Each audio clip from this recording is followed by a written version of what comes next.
Shalom Aleichem. Today, for the record, is High Yod Heth B'Av Torshin Pehei, corresponding to the 12th of August 2025, the Minyanam. It says in the Talmud Bavli, Bava Kama Pei Bet Amud Aleph, as follows: Asara takanot tiken Ezra. Ezra Sofer is known for having instituted 10 specific things as follows. Shekorim b'mincha b'Shabbat.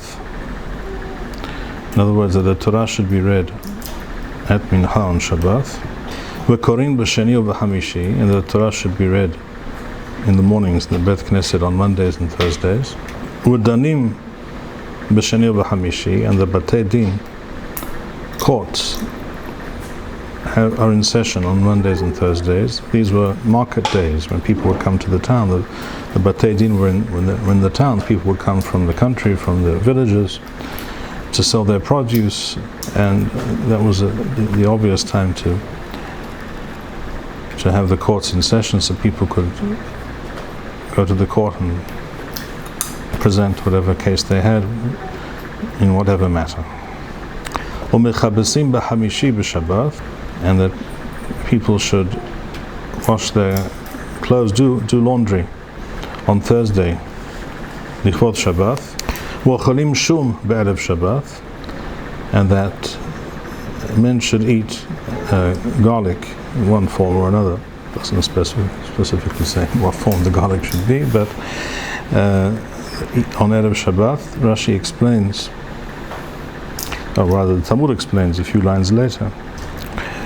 Mishum ona, as Rashi says, shemiswat ona, the zman for the usual or regular or fixed time for marital relations for Talmidei Chachamim is Leil Shabbat, Friday night. Kedarav Yuda v'ashum arbet hazera, and garlic is promotes male health, shall we say, which happens to be factually entirely 100% true. There is, I can't remember what it's called, the substance in garlic, starts with an A, I think, but I can't remember what it's called, which increases blood flow and what have you. It definitely has a beneficial effects in this regard.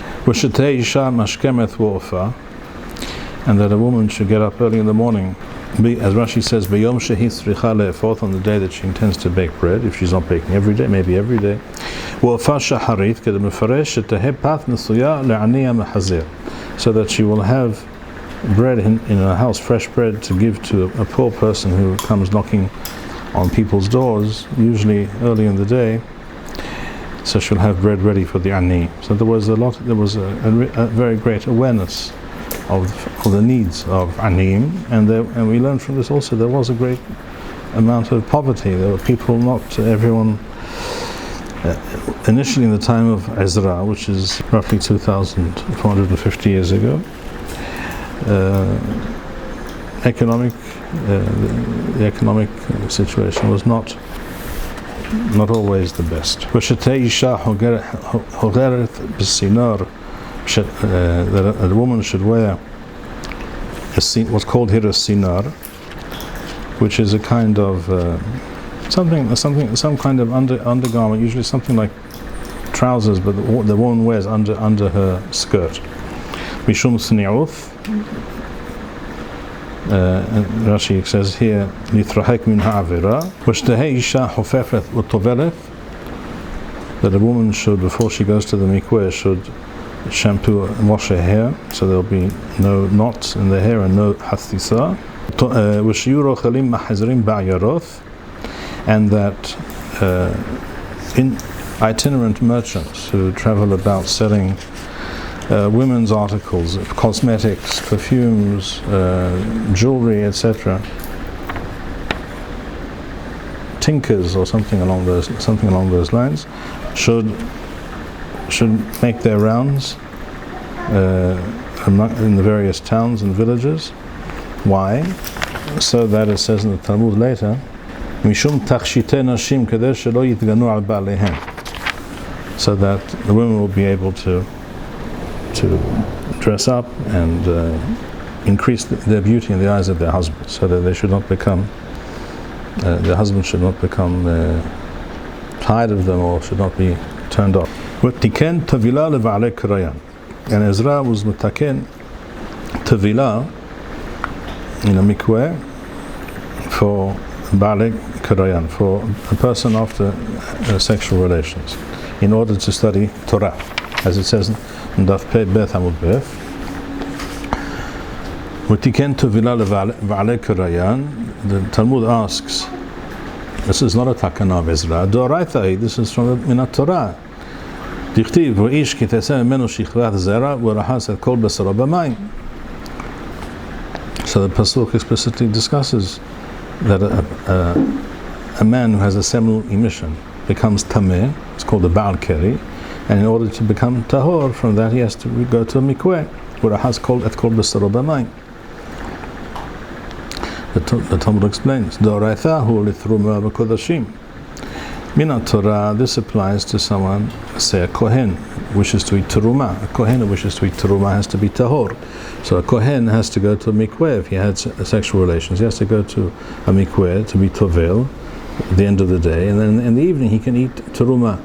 A kohen cannot eat terumah if he's tameh.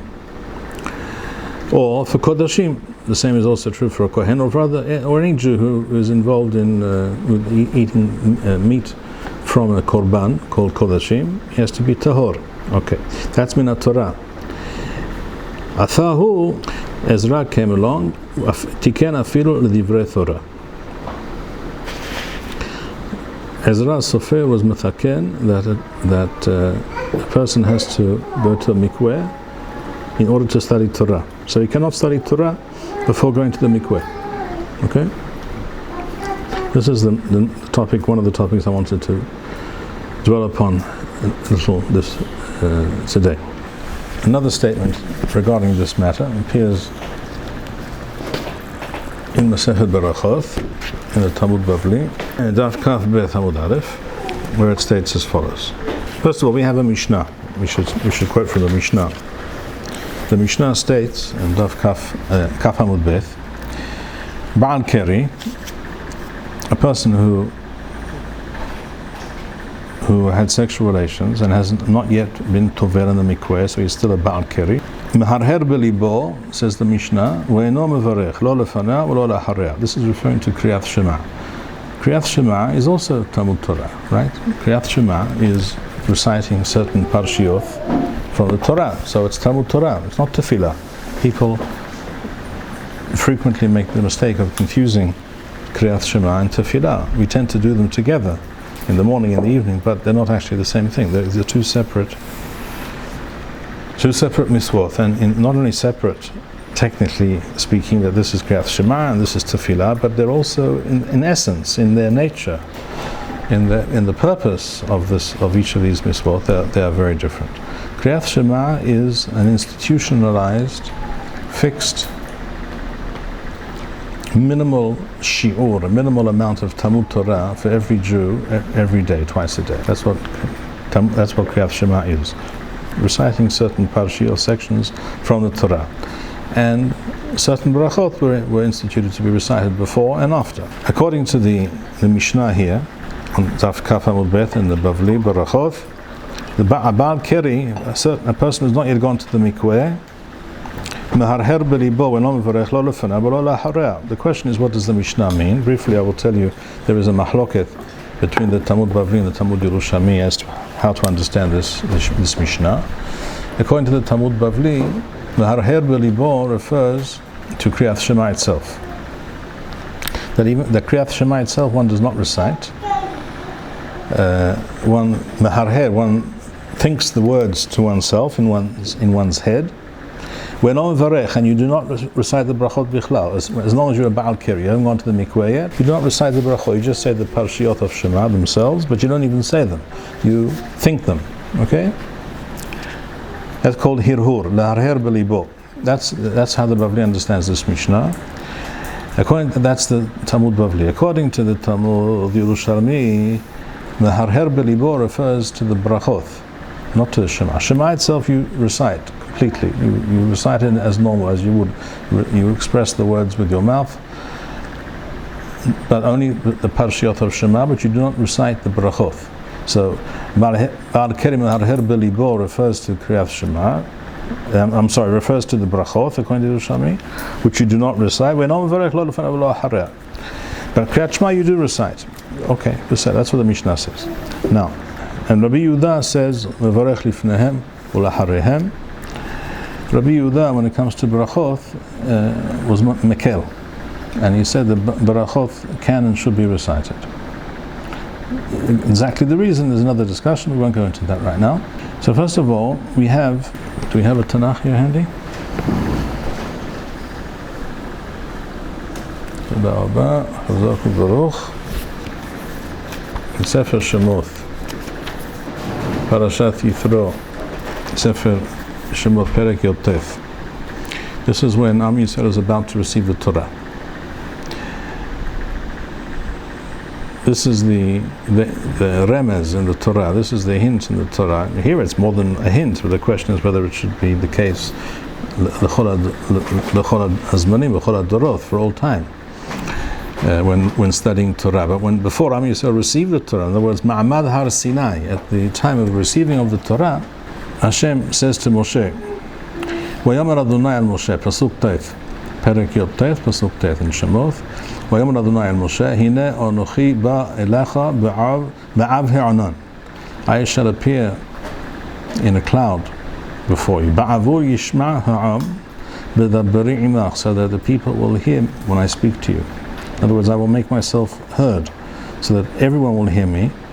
They will know that they are hearing the voice of Hashem. And they will also be convinced of this for all time, that whatever you say is the truth. They will be convinced that Moshe Rabbeinu is completely 100% reliable. Hashem will give him a seal of approval.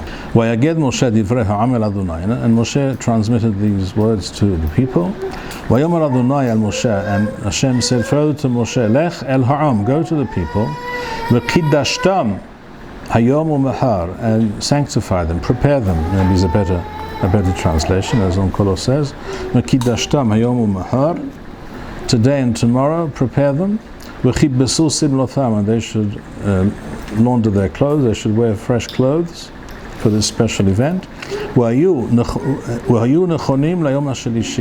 so that they shall be ready, they shall be prepared on the third day. Ki vayom hashelishi, because on the third day, Yered Adonai ne'anecho la'am al har Sinai, Hashem will come down and appear, or there will be special events taking place at the top of Har Sinai that everyone will be able to see. He goes on to say, Vayered Moshe min hahar el ha'am. Moshe came down from Har Sinai. He'd been up on Har Sinai. He came down, spoke to the people again. Vayikadesh et ha'am, and he instructed them and he told them to prepare themselves for witnessing this unique one-time event and the beginning of the Kabbalat HaTorah. Vayichabbesu simlotham, and they washed their clothes. Vayomer el ha'am, and Moshe said to the people, Heyu nechonim lishloshet yamim, be prepared, prepare yourselves for the third day. Al tigeshu el isha, do not approach a woman for the next couple of days. And then on the third day, it goes on to relate what occurred. So you see, at the time of the receiving of the Torah, people were told explicitly to refrain from marital relations for 2 or 3 days before receiving of the Torah. So we see reading the Torah some information regarding this idea that a Baal Keri should not should not study Torah. They were about to receive the Torah, and they were told, Al tigishu al isha, do not approach your women folk. He goes on to say on Daf Kaf Bet Amud Arif, in the Talmud here in the Bavli, it says in the Baraitha, this is on Daf Kaf Bet Amud Arif, V'hod a'tam levanecha u'livnei vanecha. You shall teach these things. This is in Sefer Devarim Perek Dalet. You shall transmit these things to your sons and your grandsons. The pasuk in full reads as follows: Rak hisham elecha ushmor nafshecha me'od, pen tishkach et ha'devarim asher ra'u einecha. Do not forget. Be very careful not to forget that which you saw at Har Sinai. Ufen yasuru milvavecha kol yemei hayecha, lest you forget them throughout your life. And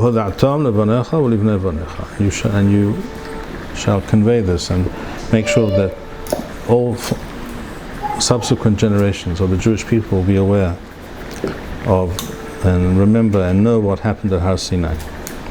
So it goes on to say, Yom, and the pasuk goes on to say immediately following that, Yom asher amadta lifnei Adonai Elohecha b'Horev, the day that you stood before Hashem at Horev, Har Sinai, be'emor Adonai Elai hakher li et ha'am, when Hashem said to me, gather the people, v'ashmi'im et devarai, and I shall speak to them, or I will make myself heard, asher yilmedun liyira'oti, so that they will fear me, kol hayamim asher hem hayim al ha'adamah, for all their lives, v'et b'neihem yilamedun, they shall teach their descendants.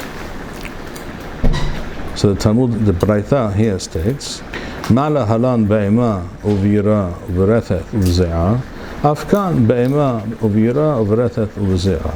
Mikana maru, and from this the Chachamim learned and said as follows: Hazavim u'hamethoraim uva'im al nidoth.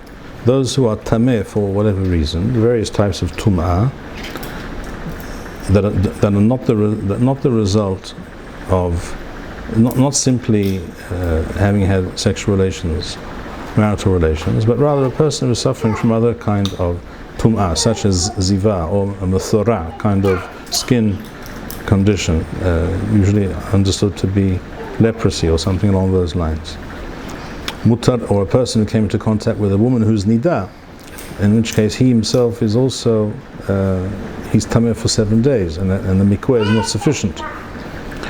Mutharim likroth b'Torah, such people, in other words, a person who is tameh, who's not tahor, he's tameh. Such a person is allowed to study Torah, mutarim likroth b'Torah, uva nevi'im, and the words of the nevi'im and the ketuvim, lishnot b'mishnah, and to recite Mishnah, uva Talmud, that's the correct girsa. Here in front of me it says Ugmara, in all the sources, including the first Tus Rishon, the first printing of the Talmud Bavli, from the year Resh Peh, 1520. In Venice, it says Uba Talmud, that's the correct girsa, Uba Halachot, Uba Agadoth. So a person who is Tameh may study Torah, may read from the Torah. Aval, Ba'alek Kirayan, but a person who engaged in sexual relations, Kasurim, they're not allowed to. Rashi says, Mikana Maru, Kol HaTame'im, Mutarim B'Torah, anyone who is Tameh, person who touched a dead person, for example, came into contact with a dead person, he's tameh, but he's allowed to study Torah. Because such a person, the fact that they are now in a state considered to be tameh, does not affect their psychological and spiritual, at least not in an obvious fashion, their spiritual and their psychological state. Aval ba'alei keri, but a person who engaged in sexual relations, eino ela mitoch kalut rosh v'zahut hada'ath. In other words, there is a certain amount of frivolity connected to that, and the tevilah is required to set that person straight again, so to speak. All right. So, what do we see from these sources thus far? We're talking here about a takana of Ezra mentioned in Masechet Bava Kama, that a Ba'al Keri, in order to study Torah, has to go to the Mikveh first, and until he does so, he cannot study Torah. We haven't yet seen any mention of tefillah. The word tefillah does not appear here. The Mishnah that we read referred to Kriyat Shema. We spoke about what a Baal Keri does. Does he say the bracha? Does he also say the bracha? Does he recite Kriyat Shema? Does he only think the words of Kriyat Shema? We have, on the other hand, we have a Mishnah on Kaf Bet Amud Bet, where it says, Haya umed ba'tefillah, when yizkar shehu Baal Keri. If a person was in the middle of tefillah refers, of course, to Shmoneh Esrei. A person was in the middle of Shmoneh Esrei and remembered he's a Baal Keri. He began to daven by habit, and he forgot that he needs to go to the mikveh, and he did not go to the mikveh yet. So he remembers in the middle. What should he do? Lo yafsik ela yaqasir. He should not stop cold in the middle of Shmoneh Esrei, but he should recite each bracha very briefly as possible, and finish the tefillah as quickly as possible. From this we already see that the Mishnah is referring to the fact that a Baal Keri should not only not study Torah, but also should not recite tefillah, Shmoneh Esrei. And for hundreds of years, this was the definitive halakha for all Jews, and most certainly for Talmidei Chachamim, for people who were involved habitually in Torah study, that they would not study Torah, nor would they daven Shmoneh Esrei without first going to the mikveh. But we also find here in the Talmud and Daf Kaf Bet Amud Aleph another opinion, at least with regards to the study of Torah, where it states as follows: Tanya Rabbi Yehuda ben Bethera haya omer, en divrei Torah mekabelim tumah. The Torah cannot become tameh. The words of Torah cannot receive or cannot be affected by tumah. In other words, what Rabbi Yehuda ben Bethera is saying is that I hold that a person is allowed to study Torah even without going to the mikveh, which is a big chidush. If it says explicitly in Bava Kama that that Ezra Sofer was mataken this takana, that a Baal Keri cannot study Torah, to hear that Rabbi Yehuda ben Bethera says otherwise is a chidush gadol. That's what the Tosafot in Bava Kama discuss. How is this possible? I'll mention that Tosafot in a moment. He goes on to say here, it once happened, there was a Talmid of Rabbi Yehuda ben Bethera, Shaya megamgem lemala mi Rabbi Yehuda. He was apparently sitting in some high upper floor or something, the Bet Midrash or something like that. He wasn't in the Bet Midrash where everyone else was apparently. And he was megamgem. And Rashi's gores megamgem v'koreh. And Rashi says Baal Keri haya. In other words, he was a Baal Keri. He hadn't gone to the mikveh yet for whatever reason. And he was studying Torah, but he wasn't expressing the words, wasn't reciting the words clearly in the normal, enunciating the words as one normally would. He was mumbling, deliberately mumbling. Amar le, Rabbi Yehuda ben Bethera said to him, you should probably say Amar lo, B'ni petach picha v'yeru devarecha. Open your mouth and recite the words of the Torah that you're studying freely, without constraint. Do not mumble. She'en divrei Torah mekabelim tumah. Words of Torah cannot become tameh. Tumah can reside or attach itself to something physical, whether it's food or a person or whatever it is, but not Torah. Torah is a spiritual, non-corporeal, non-material reality. And tumah cannot affect such a thing. Shene'emar halo kol devarai ke'esh Adonai. As the Torah, as it says explicitly in the pasuk in Yirmiyahu, halo kol devarai ke'esh Adonai uchefatish yafothes sala. In other words, Hashem says, my word is like fire, says Hashem. Ma'esh elo mekabel tumah. Just as fire cannot become tameh, the essence, the thing that we call fire, which is also It's not material in the normal sense. It's not a physical or solid construct in material terms, fire. So also Divrei Torah cannot mekabel tumah. And then it goes on to say, a few lines later, Amar Rav Nachman bar Yitzhak, one of the major Amoraim, Nehog alma kehaneh talat saveh. The Am Yisrael is noheg according to, in these three matters, like these three chachamim. Three matters, three halachot. One is Reshit Hagez, Kerabi Yoshia, Bechilaim Kerabi Yudan,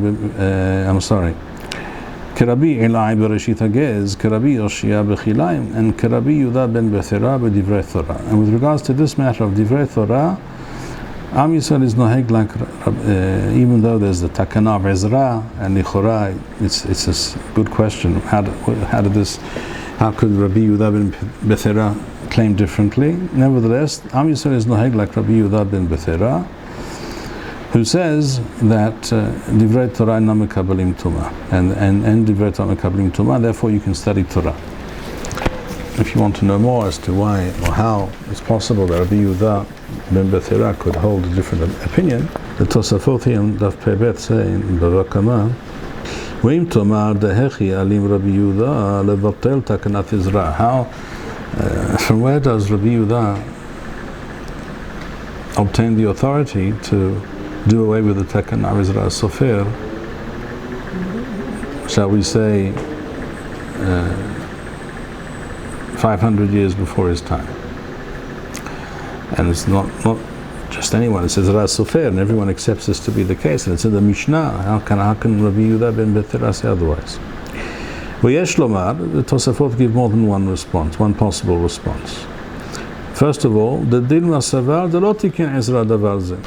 The first is quite surprising. They say Rabbi Yehuda ben Bethera may have been of the opinion that it's not true that that Ezra Sofer was metaken this thing, that it was later attributed to Ezra Sofer, but he himself didn't. It wasn't actually a takana of Ezra Sofer. It was a later takana. It's not clear of exactly what origin, who originated this idea. And therefore, Rabbi Yehuda ben Bethera thought, even though it was a widespread and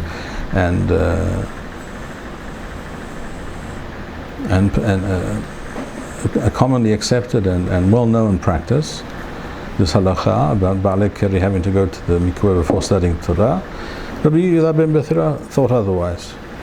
That's one possibility, which is interesting in and of itself, because this means that, according to this tables of the Tosafot, it is not impossible sometimes that something is attributed to a particular source or is believed to be so, and someone else, a Chacham, comes along and says, I do not believe it to be so. Even though you attribute it to Ezra Sofer, I do not believe it's from Ezra Sofer. I believe it's a later development, a later takana, and I think that we have to do away with it now, or something like that, for certain reasons. The reasons are obvious, as we shall see in a moment, perhaps. That's one answer. Another possible explanation, Hitna shekol mi sherotze levatel yivatel. That it was Rabbi Yehuda, either Rabbi Yehuda ben Bethera's understanding or the understanding of everybody, perhaps, that Ezra Sofer made such a takana, but conditionally. The condition being, the Tanai being, that if and when it is considered by the Chachamim of a certain time, a certain generation, in a certain circumstances, it is considered correct and proper and right to nullify this takana, either for a time or bichlal, for all time, they will be able to do so. Now the Tosafot bring an example of such a thing. That it's possible that something, a takana, can be made al tanai, on such a condition. Inamer, another possibility, lo pashat Yisro b'rov Yisrael. It was not, this takana did not fully take root in all of Am Yisrael. Another reason given by other Chachamim is that none of these answers, but a different answer. The other possibility is that the Chachamim at a certain point saw that fewer and fewer people were able to live up to this takana. It involves a certain amount of Torah, a certain amount of effort, and sometimes it's not easy to get to the Mikveh, sometimes it's very cold, sometimes all kinds of reasons may exist. And if it becomes apparent to the Chachamim that many people, maybe most of the tzibur, are not able to live up to this takana, the klal is that en gozerim gezerah elem ken rov hatzibur yocholim la'amod ba, unless most of the people are able to live up to it. It became apparent that this is not the case, and maybe that's what the Tosafot mean, even though it's not exactly the lashon they use in the Bava Kama. Therefore, the takana betzem is batel me'elea. You don't have to mevatel, you don't have to negate it, you don't have to undo it. It undoes itself. When something is seen to no longer be, practically speaking, in practice, it's not done, it is not kept by most people, then such a takana ceases to exist in and of itself. Alright, so now, what does the Talmud say? Ki ata Zireh, when the Chacham Zireh came from Eretz Yisrael to Bavel, he said, Batloa letavilutha. The takana of Ezra is batel. In other words, the Chachamim have agreed that it's no longer binding. Again, for the reasons that we mentioned. I also want to repeat what we said before. The Baraita above said, just as when Am Yisrael received the Torah, they had to be in a special state of mind and preparation. They were told not to come near to their women folk. They were told to launder their clothes. They were told to prepare themselves in different ways for this great event. So that the Baraita said, Mala halan be'ema uvira berethet uvze'a. Just as they received the Torah in that state of awe and yirat shamayim, and fear of heaven, and literally shaking and perspiring because of their awareness that this is a special and awesome event. Thus, anytime a person studies Torah, he should have at least something of that awareness. Maybe not the same level of awareness or psychological, spiritual preparation, anticipation, and awareness that Am Yisrael had at that time of Ma'amad Har Sinai, the receiving of the Torah, but something of that at least should remain. It shouldn't just be, all right, well, before I was playing poker and now I'm studying Torah. You can do this, you can do that. It's just something else that you do. That's not right. That cannot be. That's not correct. Obviously, we don't play poker. I mean, any standard daily, even entirely permissible and necessary day-to-day activities and practices. Studying Torah is not just another day-to-day mundane activity. So what Ezra Sofer and the Chachamim, other Chachamim who were with him, he probably also didn't do this himself. He did this no doubt in consultation with other great Chachamim at that time, known as Ezra Uveth Dino, the other people in his Beit Din. They wanted people to be aware that they are studying Torah Hashem, which is Min HaShamayim, which is from above. It's not just another thing that a person can do with his time. So what we see in this sugya, from this sugya, is that with regards to the study of Torah,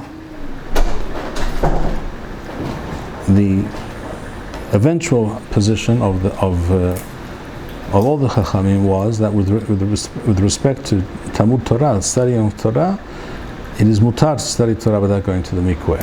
One of the reasons one assumes this came about is, as we said, they saw that fewer and fewer people were able to live up to this stipulation, and as a result, people were studying less Torah, and that's so. Yatsa secharenu befsedenu. What we gain here, we lose here. So eventually, we have to relent and change course. That doesn't mean that it's not a good idea to do so. It's a very good idea, which is why we're discussing this. It's an extremely good idea to be makpid, to be pedantic about this. But there's no question that minat Torah, this takana with regards to Talmud Torah was eventually relaxed. Now we also mentioned, as you recall, we mentioned that this takana eventually took force either immediately or in the fullness of time. It was also applied to tefillah, not just to Talmud Torah. But the limud and the words of Rabbi Yehuda ben Bethera were that divrei Torah einam mikablim tumah. The Torah cannot become tameh. In other words, you can study Torah even when you're tameh. As we said, everyone agreed that a person who's tameh tumat met or tumat nethora or tumat zav, any form of tumah, a person touched a nevela, they're allowed to study Torah.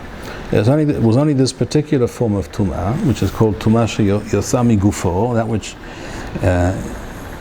is exuded by a person's own body. Only that kind of tumah, and even that, only a certain type, not ziva, for example.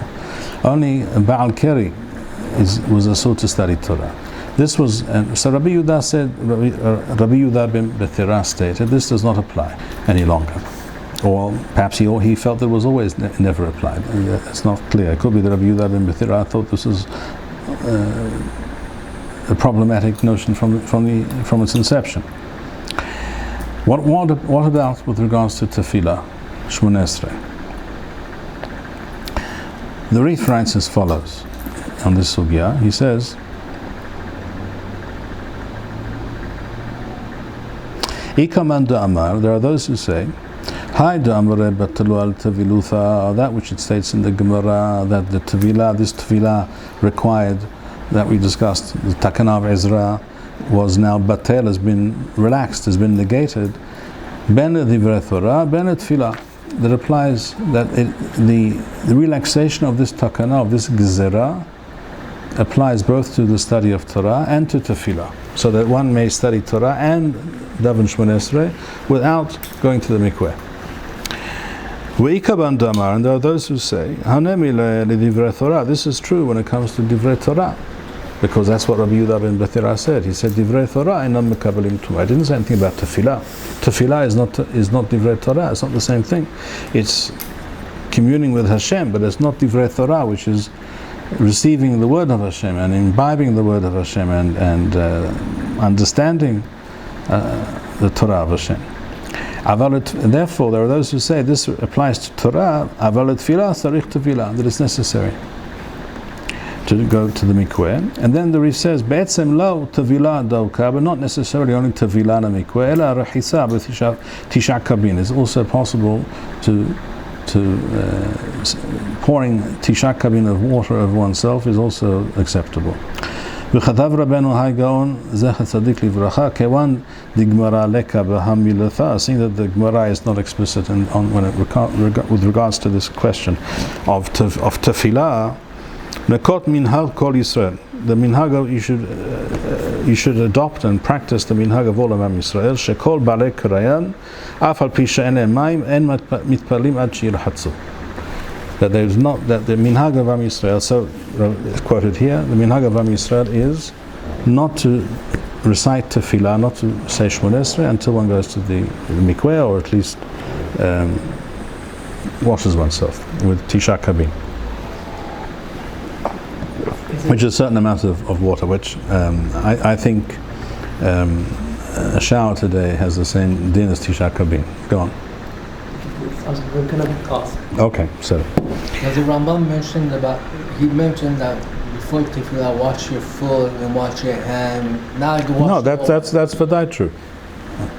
Can I have the Rambam? Chelek Aleph? There's some that say that you should stay in the shower for 15 minutes if you're going to hold by that. I've never heard such a thing. Baruch Hashem, I've never heard such a silly thing.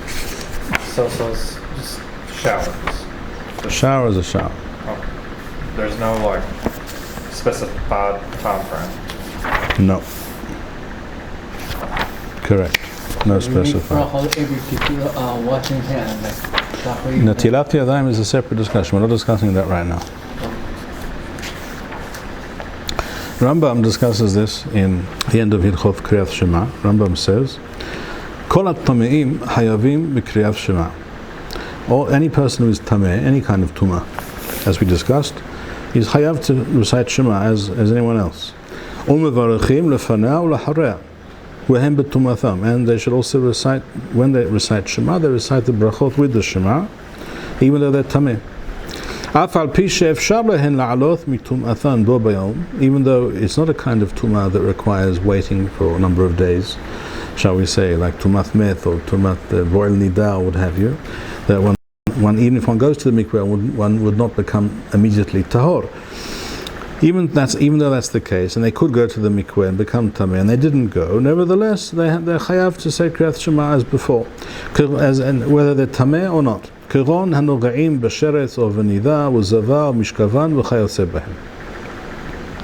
So the various forms of tumah, even though one could go to the mikveh and immediately become tahor, and one has not yet done so, one is required to recite Shema with the brachot.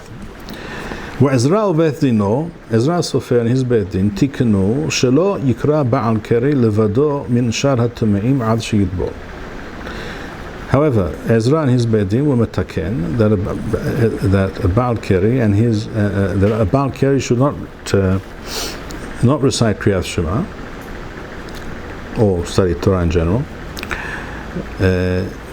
unlike other Tameim, a separate din. Ad she'yitbol. Welo pasheta takana zo b'chol Yisrael. Rambam says this takana was not fully accepted in all of Am Yisrael, at least in the fullness of time, so it became apparent. وَلَا هَيَا خَاهْ لَرَوْ هَسِبُورْ لَعَمُوذْ بَا. Most of the people could not live up to this takana. لَفِخَاخْ بَطَلَا. And therefore, it didn't need to be negated by anyone. It simply ceased to be valid or to be incumbent upon anyone. It ceased to be binding. Kol Yisrael, and therefore Rambam says, it is the practice of all of Am Yisrael, likroth b'Torah, to study Torah, v'likroth kriyat Shema, wehen ba'alei keraim, even though they are ba'alei keri, even though they engaged in sexual activity, and they didn't go to the mikveh, they study Torah and they recite Shema, lefi she'en divrei Torah mikabalim tumah, because the Torah is above tumah and Torah. I cannot become tameh. The words of Torah are in a different dimension. They are on a different level, a different dimension of reality, and they cannot be affected by tumah and tahara. And that is what, that is the halakha, says Rambam. Rambam also says in Hilchot Tefillah, Perek Revi, Rambam says as follows: Kol at-tameim rohasim yadehem bilevad ketahorim u'mitparalim, as we mentioned, right? Every person, even whether he's tameh or tahor, has to do natilat yadayim before tefillah. Every Shmoneh Esrei, every tefillah, shaharit, minha, arviv. Af al pi she'efshar lehen litbol v'la'alot mitumatham, and those who are tameh, even though they could go to a mikveh and become tahor, en at-tavilah ma'akevet. Tavilah does not prevent them from davening. Ukhvar be'anu, and we have already explained, we read before in Kriyat Shema, she'ezra tiken shelo yikra ba'al keri bilvad divrei Torah ad she'yitbol. And we have already mentioned that Ezra and his Beit Din were metaken. They made a takana, an enactment, that a Baal Keri, a person who engaged in sexual activity and has not yet gone to the mikveh, should not study Torah until he goes to the mikveh. ובית שעמדו אחרי כן, and a later Beit Din, this is interesting because it's not so explicit in most of the sources, what Rambam says here. Rambam says a later Beit Din, Hitkinu after Tfilah. In other words, Rambam says the original takana applied to Divrei Torah, not to Tfilah. There was a later takana which also made it apply to Tfilah. Shelo yitpalel Baal Keri bilevad ad sheyitbol. That a Baal Keri should not recite Tefillah, not Kriyat Shema, Tefillah, until he goes to the mikveh. And it was not because the person is tameh as a Baal Keri that he shouldn't daven.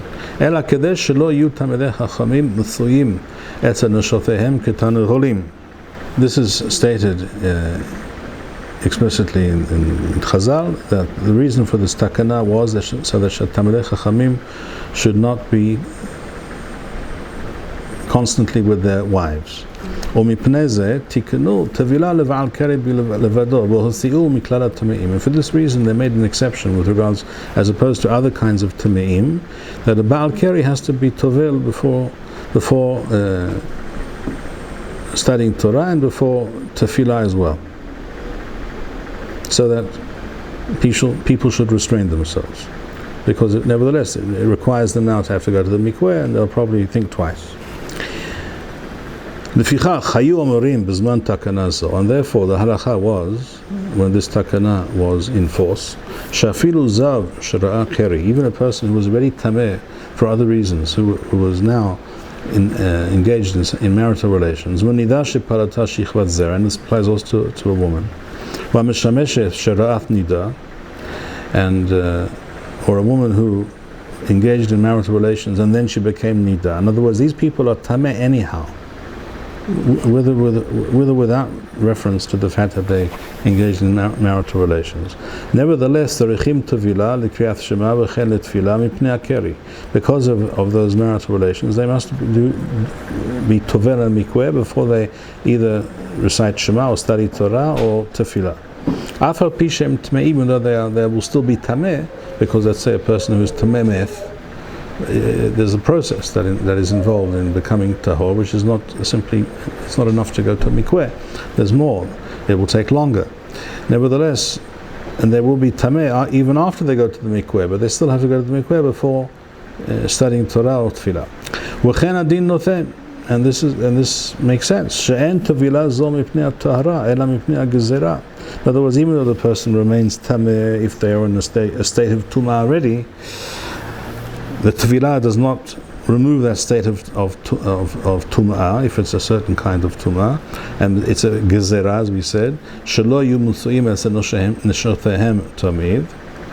That was the reason, and therefore the takana remained in force, even though a person remained tameh after the tevilah. Rabbi Yehuda, by the way, as we saw, said that Rabbi Yehuda says peturim, or we didn't mention it perhaps. Rabbi Yehuda says with regards to that a person is going to be tameh anyhow after the tefillah and patur. But the halakha is not like Rabbi Yehuda. Uchra batala gam takana zo shel tefillah, and this takana with regards to tefillah was batel, ceased to be in force. It was not fully accepted by all of Am Yisrael, and not all of Am Yisrael had the koach to live up to it. Rambam says further, minhag pashut, it is the standard, widespread practice in Spain, b'Sfarad u'b'Shin'arim in Bavel, she'en ba'al keri mitpalel ad shehu rohetz kol b'saro b'mayim, that a person who is a Baal Keri will not recite Tefillah, Shmon Esrei, until they wash all their body, not necessarily the mikveh. Mishum hikon nikrat Elohecha Yisrael, as a way of preparing oneself for Tefillah and taking some step to reset one's mind and one's nefesh. When is this the case? A person who is healthy, or holesh ba'al, aval holesh ra'ake lelonso patur min architza. We won't go into that detail now. All right. So Rambam tells us, as the Rif told us, that it is the minhag. Rambam was more specific as to where Rav Hai Gaon says this is minhag kol Yisrael. Rambam is more specific and also apparently more historically accurate. He says Bisfarad u Shinar, Bavel and Spain, probably also North Africa. In other words, the Middle East and places that were more directly in contact with Bavel. It seems that in Eretz Yisrael was not necessarily so, and in Europe it was not apparently so. We know that Rabbeinu Yitzhak Rabbi Shmuel Ba'al Tosafot, Rabbeinu Yitzhak HaZaken, was of the opinion that it is mutar, that the halakha, when they said that we hold like Rabbi Yudan Bethera, that applies both to Talmud Torah and to Tefillah.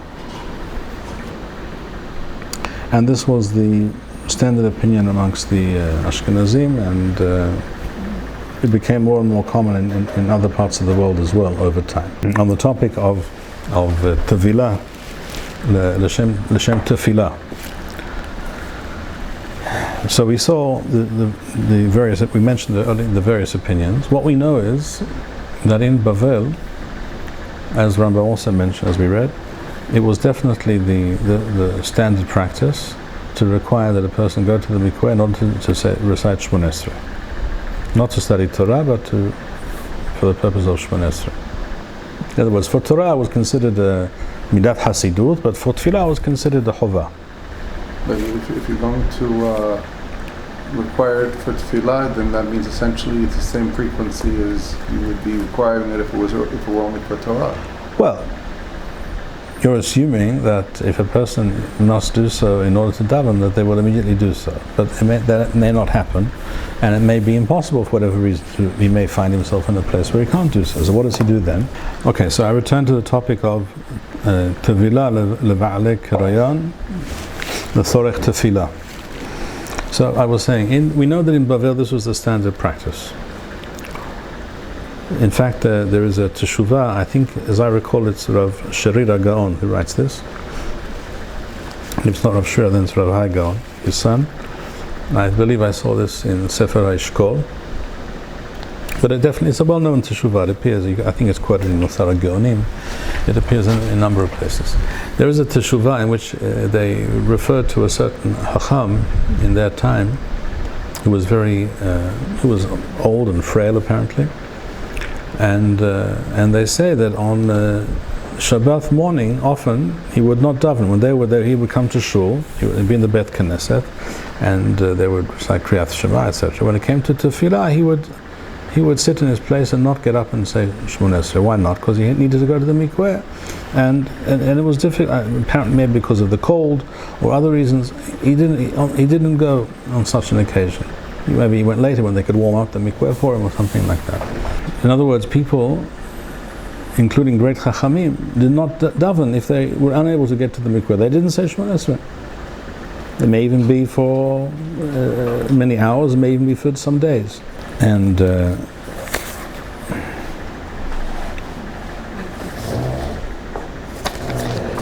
he refers to this explicitly, Rav Saadia, in two places. Or you can learn this.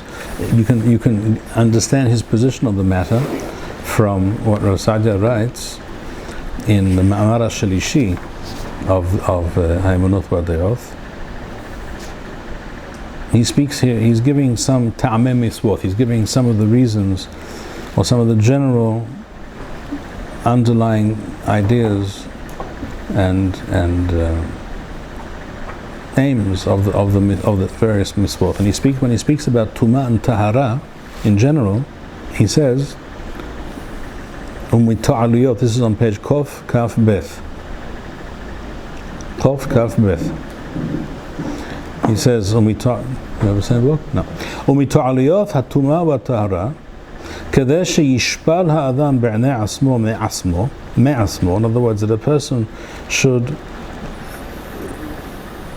be aware of his lowly state of his existence because of himself, that is to say, because of the various things that are excreted by his body, وشتتحبب على التفيلة لحر حفظكثا كما يمين, and therefore having not said tefillah for some days because he didn't get to a mikveh, he will be more eager, and he will also appreciate the idea of tefillah more when he's able to go to the mikveh and then daven finally.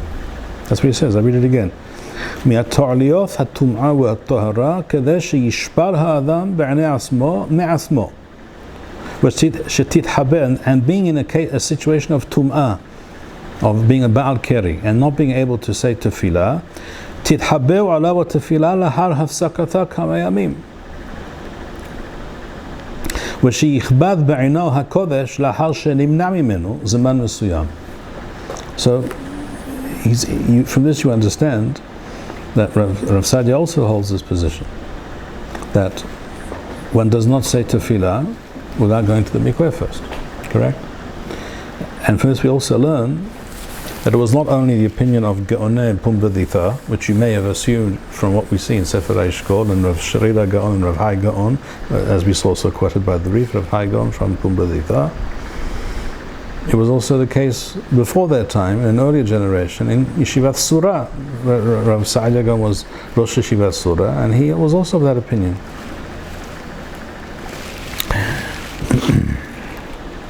And therefore, he concludes this section, he says, and therefore, Kadeshi Teneth Libo Yir'ah. In other words, this will, the fact of Tumah and Tahara existing in his world, in a person's world, so that he is aware that now I'm on a lower level, or now I'm in a situation where I'm not ra'ui to say tefillah, and this was the idea also with regards to Talmud Torah beforehand, that I'm not worthy of studying. I cannot study Torah in my current state. I have to do something to make myself more ra'ui, the Talmud Torah. That, as he says here, this will induce in a person a frame of mind and a way of thinking and looking at the world and himself and everything and life in such a way that will increase Yirat Shamayim, that will increase his appreciation for the Kodesh, Yichbad Ve'inav HaKodesh Lahal Shenimna Imenu Zman Mesuyam, as he writes here. These are very important thoughts and ideas, and we learn from this Derech Hagav that Rav Sa'adia was of the opinion, as we see from other sources, that at least in Bavel, and in other countries, many countries, that was the standard halakha, even though you might define it as a minhag, but it's a minhag kavua, minhag chazak me'od, as Rav Hai Gaon writes, minhag kol Yisrael. Even if it was not really minhag of all Israel, but it was certainly in many parts of the world, it was minhag kol Yisrael. So we see that Rav Sadia is also of this opinion. Furthermore, on page Kof Pei Bet, Rav Sadia Gaon discusses teshuvah, the concept of teshuvah. So he goes through a very important discussion, interesting discussion, and he says, for example, on page Kof Pei Bet, Gidrei teshuvah arba'a ha'aziva, in other words, ceasing to do that which is asur, aharata, that is remorse, uvakashat hasalicha, asking for forgiveness, wa ahlata shelo yachzor, and the resolve not to do the same thing again. And he discusses these things at some length, and then he goes on to say on page Kof Pei Dalet, Kof Pei Hey, he says, there are a number of things, he says, she'en asher en hatefila mitkabelet imahem. Again, on page Kof Pei Dalet, there are several things, he says, asher en hatefila mitkabelet imahem,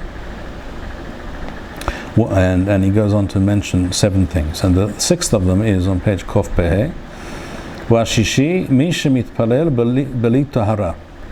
That's what he says. Now, Lichora is referring to Tevilat Bar Keri, before Tefillah. That's what he seems to be saying. Mi shemitpalel beli tahara. Ke'omro, gam ki tarbu tefillah, eneni shomea yedechem domim laleo. He quotes that pasuk.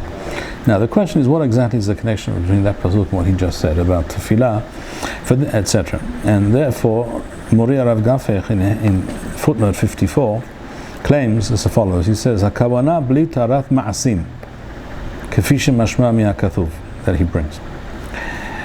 But that's very dahuk. to say such a thing. If he meant ma'asim or tahara, he would have said taharat ma'asim at least. To say tahara, the Tosefet, without any further explanation, seems to me clearly to be referring to what we saw earlier, in one of these earlier statements, that tefillah, without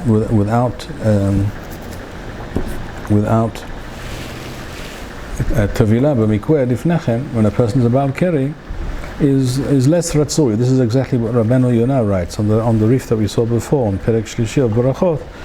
Rabbeinu Yonah writes, although Rabbeinu Yonah says, or in the name of Rabbeinu Yonah, the Talmud says that it's not true that one should not daven if one cannot go to the mikveh. One didn't go to the mikveh, but there's no question that a tefillah yoter tzuyah ahara tefillah. So we see there are many sources that indicate that there is something to consider and take seriously. Even though there are also clearly sources that claim that it's no longer a chovah to do so. With regards to tefillah, the fact is that it is less clear. With regards to Talmud Torah, it is clear that the initial takana was relaxed with regards to Talmud Torah, but even for that, clearly it's ratzui and it's a very positive thing. And with regards to tefillah, it was considered by many of the chachamim, many parts of the world, to be extremely important, to the extent that sometimes people would not daven for a time until they did go to the mikveh. That's what we see.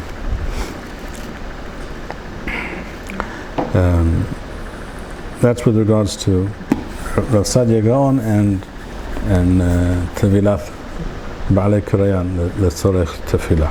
Yes. I've got here the and it's Rav Kaya, I believe. Yofi. Very good, excellent. Machon. Also, by the way, this is not the only sefer that we have that begins with the Chot Ba'alei Keri. Right? The Sefer Eshkol, what's the first thing? First or second thing it discusses, essentially the first thing. Because he goes on, he talks about Nishmalta Mikol Devara, Shlo Yistekel Adam Bishana, wa afilu hi penuya, Besherish, afilu hi mechueret, v'chule v'chule. Shelo Yiharher Adam Bayom, Yavo Ledei Tumah Balayla. And then immediately talks about Yichot Ba'alei Keri. That already tells you it's a halakha ma'asit. It's halakha mamash that people are discussing. So, thank you for bringing it to me, opening it up on this page for us. And there is a tshuva here of Rav Hai on this very subject. And he writes, for example, Im חושש אדם בשבת שמא יסתכן אם רוחץ עצמו במים צוננים פטור מן התפילה. That's what I mentioned. And he goes on to mention what I mentioned. He mentions here מר רב אהרון גאון שהיינו מתפללים בביתו והוא יושב מן התפילה עד הערב. Like he would not daven on Shabbat until they warm up the water for him or something. He was apparently an old, frail chacham. The Sefer Eshkol. Sefer Eshkol was written by Rabbeinu Avraham ben Yitzhak Av Beit Din. He was just before Rashi. He was the father-in-law of the Ravad. He was a great chacham from Provence. When he was young, he traveled to Barcelona to learn from Rabbeinu Yehuda Barzilai in Barcelona, who wrote many long works of halakha. And in this book, in Sefer Eshkol, the Rabbi Avraham ben Yitzchak Av Beit Din wrote a kitzur of what he found in those books, with some of his additions, but a lot of it is direct quotes from Rabbeinu Yehuda Barcelona. Very, very interesting, very important sefer, many important sources. The father and Rabbi. The father-in-law. The father. Father-in-law of the Ravad, or the Ravad Balas Sagot and the Rambam. Another thing that needs to be mentioned here in this context is as follows. The entire concept of tumah and tahara. All the halachot to do with tumah and tahara, not just Baal Keri and Tevilat Ezra, etc., but in general, tumah and tahara teaches us that the pure and authentic Torah, the vision of the Torah in its pure and authentic form, is a reality in which the Ruhani dwells together with and resides in the Homri. In other words, if you assume that, and by the way, this has a lot to do with Galuth and Geula and Eretz Yisrael, because in Chutz La'aretz, in Galuth, there is no tumah. There's no tahara. There's tumah, but there's no tahara. All of Eretz Ha'amim was considered to be a Beth HaParas. In other words, safek tumah meth. There's no tumah in tahara in Chutz La'aretz, only in Eretz Yisrael. You cannot eat holin b'tahara in Chutz La'aretz, only in Eretz Yisrael. So in Chutz La'aretz, in Bavel and other parts of the world, these concepts faded away. They simply ceased to exist in the Jewish world. And in that reality, you can also begin to see Torah, Judaism, or Yiddishkeit, if you prefer the term, and that's maybe the best term for purposes of this discussion. You begin to see Yiddishkeit as a system in which we can connect to Hashem when we are involved in spiritual things, such as doing a particular mitzvah or studying Torah, but in the physical material world, that's lost. There's no way to redeem the physical material world and can have it connected to Hashem and be in harmony with one's spiritual endeavors. And because tumah is pervasive, and it dampens everything down, as it were. It colors everything, and you cannot escape it. And you can also therefore understand why in Galuth the Jews would begin to take note only of and emphasize only the purely spiritual parts of the Torah, such as studying Torah, which is not related to one's physical material reality. As we just said, we learnt before. En divrei Torah mekabelim tumah. So you can be in a state of tahara without reference to tumah at all, because you're studying Torah. But the Torah does not present us with such a system. The Torah presents us with a system and trains us to think in these terms, that real Kedusha, the real concept of Kedusha, involves, and therefore not Yiddishkeit, but Torah Emet, Torah Eretz Yisrael, involves connecting the physical material world to the spiritual realm. And one does that by being makpid as much as possible on tumah and tahara. Can you pass me the volume of the Rambam here? Is that what it is? Sefer Tahara there? Yeah. As Rambam writes, Rambam discusses this.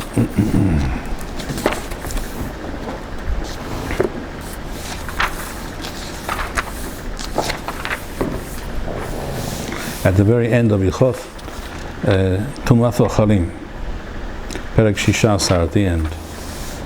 The famous Baraita that is quoted that everyone knows because of the Ramchal, quotes at the beginning of Mesilat Yesharim. But it's a Baraita that appears in many places in Chazal, and there's also some problems with the Nusach. The correct Nusach appears here in the Rambam. Not only in the Rambam, but also appears in the Yerushalmi, it also appears in Mikveh, the Bavli. The regular Nusach that appears in Masechet Avodah Zarah, that the Ramchal quotes there, is actually not entirely precise. And we won't go into all the ramifications of that fact, but it is a fact, which we'll do a shiur on this topic specifically another time. Rambam says as follows, the very end: Af al pi shemutar le'echol ochalim tameim v'lishtot mashkim tameim. It is mutar to eat food that is tameh, and it is mutar to drink beverages that are tameh, there's no chovah in the Torah, minadin, to eat holin. In other words, that which is not truma or kodesh, not kodashim, not a korban. There is no chovah to eat all one's food and everything that one drinks in a state of tahara. No such chovah. Not only not min Torah, also not midivrei sofurim, not midrabanan. Nevertheless, says Rambam, afapi shemutar le'echol ochalim tameim u'lishtot mashkim tameim, Hasidim or Rishonim, it was the practice of the early Hasidim. Hayu ochalim hulehen b'tahara. This was their practice. It was an accepted practice amongst the Chachamim and their Talmidim to be what we call Havirim, that is to say, people who are makpid on tumah v'tahara, and they would only eat food which is tahor. When nizharim min atumot kulan kol yamehem, and they would be very makpid about these things all their lives, even though there was no chovah to do so. But it was understood that if you find all these inyanim of tumah and tahara in the Torah, which is many parts of in the Torah Bichtav, you find many inyanim of tumah and tahara, and then you have an entire seder taharot in the Mishnah, which is the longest and most complicated and most difficult seder in the Mishnah, discussing precisely these things. It was a very, very real, practical, day-to-day aspect of being an authentic Jew in Eretz Yisrael. If one studies the Mishnah, first of all, Seder Taharot, particularly Sechtot like Kelim or Katzin or what have you, all sorts of Masechtot there, which discuss many aspects of day-to-day existence, many of them to do with food and kelim, vessels in the house and the home and what have you, in order to maintain this concept, this reality of tahara in our lives, as was done, not just during the time of the Mikdash, but also for some centuries after the time of the Mikdash. They had Efel Para Duma for a long time after that, and they were able to be tahor from Tumath Met for many generations after the time of the Mikdash as well. And we know there were such people. There were, and over time their numbers decreased, but there were many such people. The Chachamim and the Talmidim were makpid about these things. Rambam says, "V'nisarim min atumot kulan kol imehen v'heva nikreim perushim," and therefore they're called perushim. What do you mean perush? Perush mima. They're just separate from what? They separate themselves from tumah. They keep away from tumah, and for those people who are not so makpid, they also kept away from them. In other words, there was actually a kind of substratum of society within the Jewish world of the Chachamim and the Talmidim who were makpidim binyanei tumah v'tahara. That was the reality, and they were called perushim. V'davar zeh, Rambam says, kedusha yetherahi. And this is a very high level of kedusha, and this is the only way to achieve it. V'derech hasidut. Sheyadam nivdal uforesh mishar ha'am, that he should separate himself from more regular standard people. V'lo yiga b'hem, not come into contact with them. V'lo yochal v'yishteh mehem, and not eat and drink with them. Shaperishuth, and here's the correct nusach of the Baraita. Shaperishuth mevi'ah lidei taharat haguf mima'asim ra'im. That's what it says in the Baraita. Shaperishuth mevi'ah lidei tahara. With taharat haguf, guf, note, tahara of the guf, the physical, the material, the actual, in this world. Shaparishut mevi'ah lidei taharat haguf mima'asim hara'im, wa taharat haguf mevi'ah lidei kedushat hanefesh min ha'de'ot hara'ot. So the nusach, the Rambam in the Mishnah, in the Baraita, as it appears in many sources, is Parishut mevi'ah lidei tahara, tahara mevi'ah lidei hasidut, right? לידי קדושה, פירושות מביאה לידי טהרה, טהרה מביאה לידי קדושה, וקדושת הנפש גורם להידמות בשכינה, שנאמר והתקדישתם והייתם קדושים כי קדוש אני. So, the entire approach to Yahadut, or again, I revert deliberately to the other term, Yiddishkeit, which essentially is willing to forget about and make do without the concept of tumah and tahara, which is a direct result and it's an imposition of the galuth on the Jew, because the Jew, if he wants to be tahor in chutz la'aretz, he cannot be. He cannot live in a reality in which there is tumah and tahara in chutz la'aretz, in the galuth. So that there, a different kind of yahadut grows and develops, where tahara is not in the real physical world, in this world in which we exist. Tahara is not or kedusha is not a possibility. Kedusha is only accessible through Sfarim, through studying Torah, maybe at the point of davening. When one is davening or something like that, one is tefillah, is a kind of connection to Hashem, it's a kind of Kiddusha. But other aspects of life essentially are removed from the world of Tahara and Kiddusha. But the true authentic Torah, which is only possible, which is only achievable in Eretz Yisrael, is a Torah in which all the mitzvot can be performed. All the mitzvot can be performed. The mitzvot of terumot and ma'asrot, which also don't exist in chutz la'aretz, right? In other words, a world of kedusha which pertains also to the world of agriculture and the field and reality and the economy, etc., etc.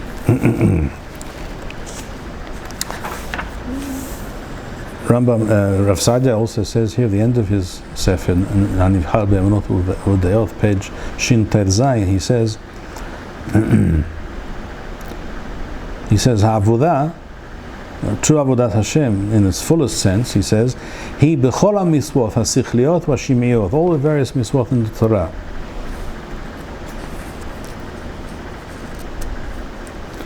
In other words, if a person is not involved in all aspects of the world, of human activity, which involves all the various misvot of misvot ha'tuliyot ba'aretz, which also leads inexorably to the misvah of tzedakah. In other words, pe'ah and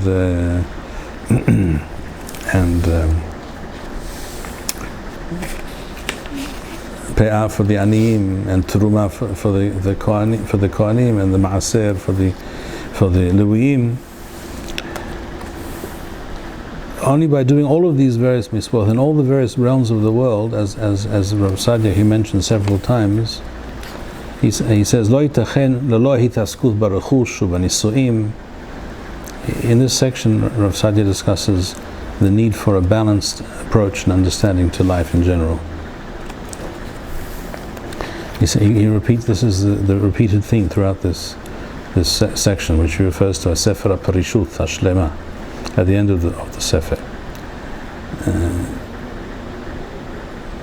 For instance, he says here on page Shin Yud Daled, Yesh mitamedei hachamim mi shechashav she'en ra'ui she'yit'asek ha'adam ba'olam hazeh b'me'uma zulati b'drishat ha'chokhmah.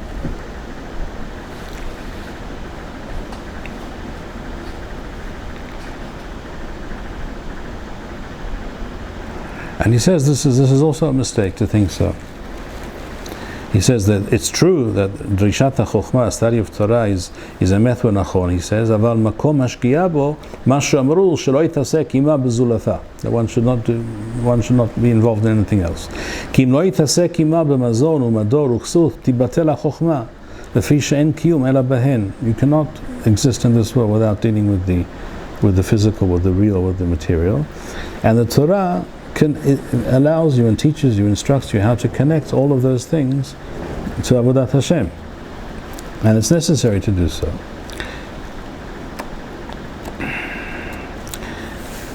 So, what we could refer to perhaps as the Haredi approach is the classic approach of the Galuth, where there is no Tahara, and therefore the focus is entirely on spiritual pursuits which are entirely divorced from the material world. Whereas the more authentic Eretz Yisrael version of the Torah is a Torah which includes Olam Haba and also Olam Hazeh.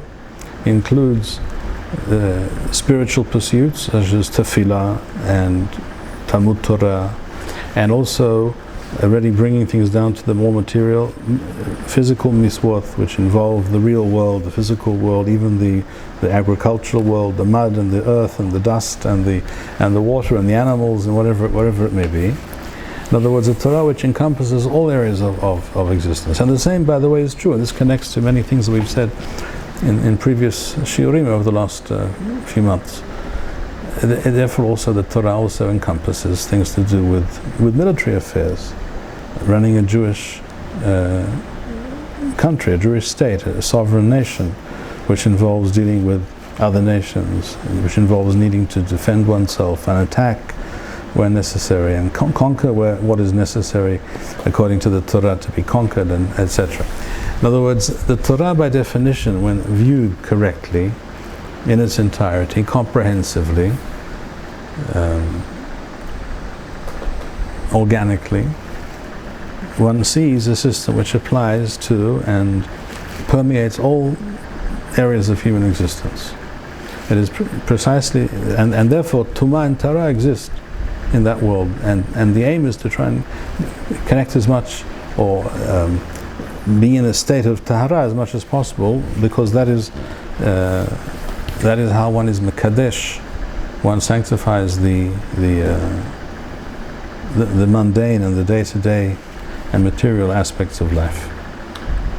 Have there been those who have attempted to revive the carrying out of these halachot of tahara in the last century? It's not really possible until we have Efer Para Aduma. It's not possible until we have the ashes of the red heifer, in order to be nithar, to purify ourselves from tumat meth, and then everything else can follow from that. But as long as there's tumat meth, a pervasive reality of tumat meth, then that really cannot happen.